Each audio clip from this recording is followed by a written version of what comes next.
السلام علیکم دوستوں، مرنے کے بعد دفن ہونے سے پہلے کتنے لوگوں نے بات کیا؟ تو جواب ہے 4۔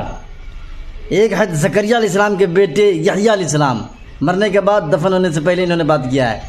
ایک ہے حبیب نجار نام کا آدمی، جو مرنے کے بعد دفن ہونے سے پہلے انہوں نے کہا ہے یا لیت قومی یعلمون، اے کاش میری قوم جان لیتی کہ میرے رب نے میرے ساتھ کیا سلوک کیا۔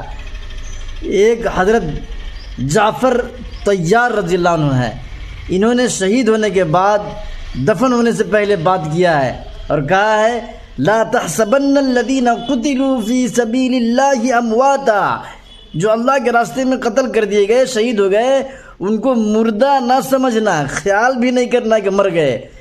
ایک ہیں حضرت حسن رضی اللہ عنہ کے بیٹے، جو انتقال ہونے کے بعد بات کیے ہیں سَيَعْلَمُ الَّذِينَ ظَلَمُوا أَيَّ مُنْقَلَبٍ يَنْقَلِبُونَ، انتقال ہو گئے اور دفن ہونے سے پہلے انہوں نے بات کیا ہے۔ تو مرنے کے بعد دفن ہونے سے پہلے ان 4 لوگوں نے بات کیا ہے اور لوگوں نے سنا ہے، سمجھا ہے کہ کیا کہہ رہے ہیں۔